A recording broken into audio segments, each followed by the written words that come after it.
there was an article that got put out that said Mikel Arteta has informed his entourage that he wants to leave Arsenal at the end of the season. So Ben rang me immediately and he goes, Craig, have you seen this? There's a report coming out of Spain that Arteta wants to quit and go somewhere else. And I said, just before we get into it, Ben, where did it come from? And he said, it came from Sport in Spain. And I said, right, well, I don't know the context of it, but from my understanding of Sport, they're very pro-Barcelona. They are a mouthpiece, and I'd want a better source than that before I go. And he said, but Craig, they've over 2 million on their account. I said, I know, mate, that's not what I mean. What I mean is they're very pro Spanish clubs, and particularly in this case, Barcelona. And Barcelona with Xavi in that situation, I feel like they're just trying to immediately shitstorm in England. And then, lo and behold, not 45 minutes later, he rings me back and he said, yeah, that's fake. That was apparently a Barcelona-friendly journalist saying stuff to just cause disruption. It's been retracted and it's fake.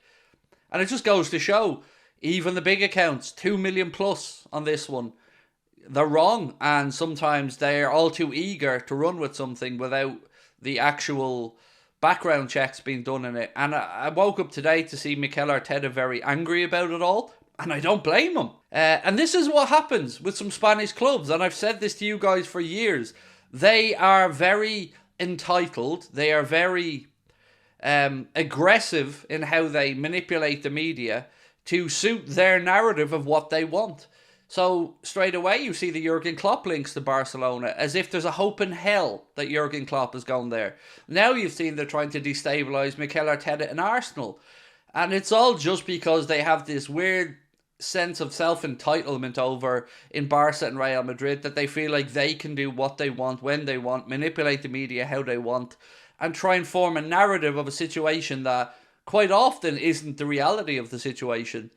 We, as Liverpool fans, have kind of gotten to know this a little bit over the years because of all the links, starting from the Coutinho stuff, Suarez, even going back to Mascherano. Like, I remember dealing and looking at the Spanish press around all of this and just feeling like angry a lot of the time.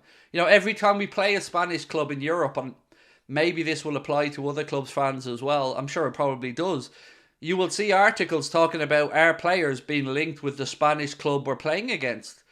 And it's done for one reason and one reason only, and that's to destabilise.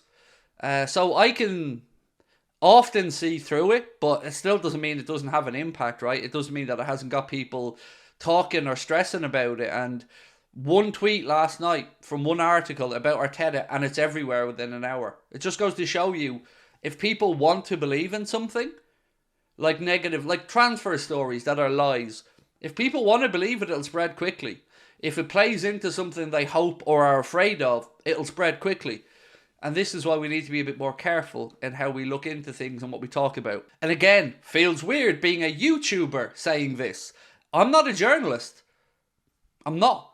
I don't have a background in journalism. I didn't go to college. I didn't study.